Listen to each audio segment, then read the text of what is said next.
Janwale mon bandiraɓe tedduɓe yeɓiyankoɓe Ayaw Pendi TV min calmini on no mbawɗon wonde dundi baba adama nde bisimilla mon e roɓe no jayndeji e subaka hande o alkamisa nogas e ɗiɗi lewru août 2024 bisimilla mon e kelle gadane roɓindo jayndeji puɗɗortoɗen jayndeji men koye jayde guendira leydi Sénégal. Le Soleil arti e le premier ministre mawɗo jagorɗo Ousmane Sonko waɗi jillu mum toon to wuuro teddugol ngo Touba o yindiri halifa général des Mourides Serigne Mouhamadoul Mountakha Mbacké jaɓɓimomo kono kadi wagginimo kanko Ousmane Sonko nde wawata tigui yafade ko ɓenni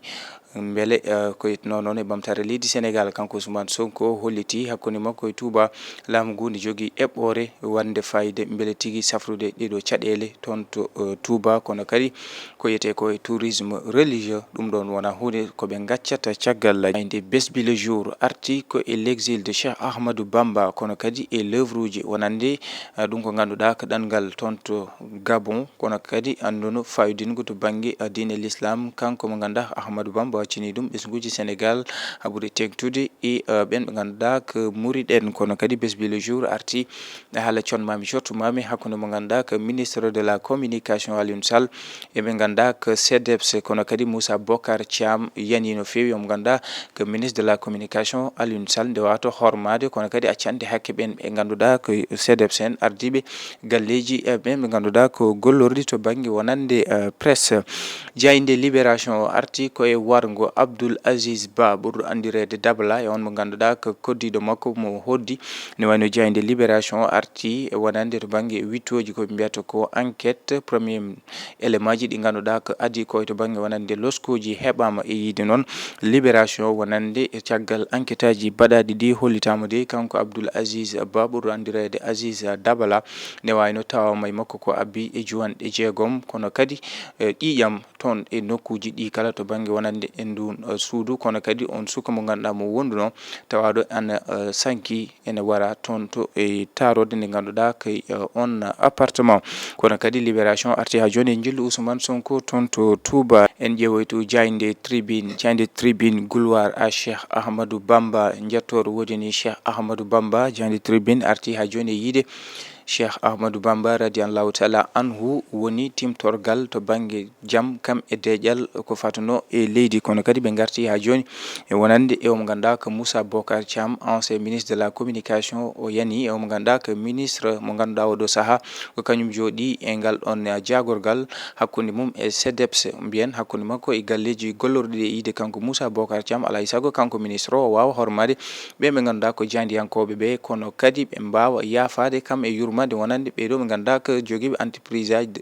ɓe ganduɗa kañumen jogui galleji gollorɗi to banggue wonande caktirɗe. En ƴeewoytu Jayde enquête l'offensive du CDEPS min ganduɗa ko CDEPS tawi ko conseil des éditions des diffusion de presse kamɓe de ɓe mbaɗi jonde yeddude tumumaji ɗi ganduɗa omo ganduɗa ko ministre de la communication fawi ɗum eɓe ganduɗa ko galleji gollorɗi to banggue presse en e yiide ko ɓuuri 40 mbiyen ko ɓuuri capanɗe nayyi e ko fawi milliard ko ɗum foti woni ko foti yoɓede tawi ne yoɓa ɗum eɓe ganduɗa ko galleji gollorɗi to banggue wonande caktirde kam e jayndeji ɓe jeddi ɗum ha laaɓi ɓe kolliti ko sappo tan e ko fawi milliard kono kadi wallitiɓe e kan haala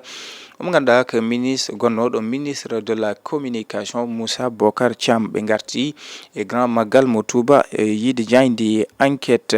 Jayde Las arti e jillu premier ministre mawɗo jagorɗo Ousmane Sonko toon to wuuro teddungo Touba le régime passe Touba demeure e yiide noon Jayde Las laamuji ene gara ene ɓenna Touba ene heddi e wonde wuuro diine. Jayde Vox Populi arti ko toon to Touba ngal ɗo grand maggal ngal Touba arti noon e ɗiɗo leɗɗe kay ko teskaɗe ngakkere ndiyam. Jayde Vox Populi arti eɗen leɗɗe ko wayno quartier Niang quartier Mame Diarra kono kadi ko wayno toon to quartier Damme kono kadi toon to Darou Manane arrondissement mo Mbacké Bari e toon to Touba kono kadi ɓe garti e oɗo mo ganduɗa ko windiyanke Ngana bindo omo ganduɗa ko Cheikh Moussa Ka mo ganduɗa ko almudo e Cheikh Ahmadou Bamba Khadim Rasoulou. En ƴeewoytu Jayde l'Observateur Touba un maggal si particulier yiide alhaali maggal ngal Touba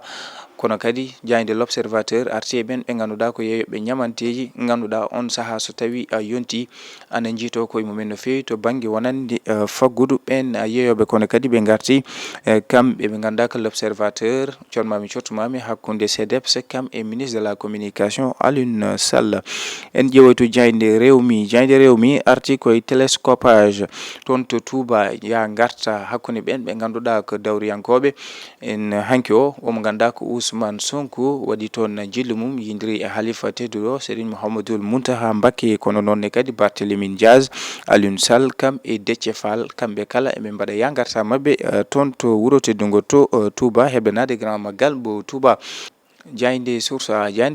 arti koye koninkoɓe leydi ndi madi déployer mbiyan armée o tawi noon ko takkade majje kadde ɗe yogay nokkuji ɗum noon ko teskade ko wayno grand maggal mo Touba walla e événement ji diini ɗi so tawi jonti ko ɓen ɓe ganda ko yiɗɓe wadde ɗanle ɗe ndewani lawol tawi ko rewde majje kadde ɗe ne daña musol beele yaade ɗum saabi armée waɗi déployer e ɗin nokkuji ko wayno ton to ganduɗa ko wayno Kayar Fass Boy ton to Mbour kam e Joal armée o hande o saha na tawe ton kono ɓe garti ciottumami hakkunde o mo ganda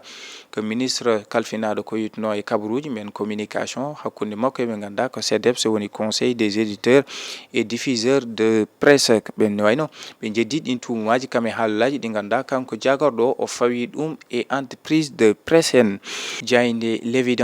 l'évidence arti ko ton to Touba ɗeɗo caɗele to banggue diƴƴe tuɗoje kam e ndiyam belɗam kellam yide jayde l'évidence ko laamu ngu itti milliarduji koppareji jonde beele safrude nden ñawande kono hande ha waɗo sahade ɗen caɗele ne ɓeydo ton to Touba ɗum saabi jayde l'évidence holliti waɗi namdal ɗin milliarduji baɗaji e safrude nden ñawande holɗo ɗen naati wonande ton to Touba kono kadi ɓe garti e jilu ganda mawɗo jagorɗo Ousmane Sonko waɗi ton to wuro teddungo Touba o yindiri e Halifa Tedduɗo Serigne Mouhamadoul Mountaha Mbacké uddirten koye jayde coftal ɓalli jayde le Dakarois arti e caɗele wasde nanodirde hakkunde oɗo joueur Amara Diouf kam e Madi Touré gardiɗo Génération Foot yide Madi Touré gardiɗo Génération Foot Amara Diouf ne jogui wawnere hono woni kadi koye jimadi mum ɗo ha 2028 alay saago kala contrat mo ganda ana sifo ɗum tawi kadi ko yadude wonande e nandiral hakkunde makko e Génération Foot bandiraɓe musidɓe tedduɓe yeɓiyankoɓe Ayaw Pindi TV ko ɗum woni komin doɓinnomon e kelle gadane roɓindo jayndeji Allah jarama on jarama.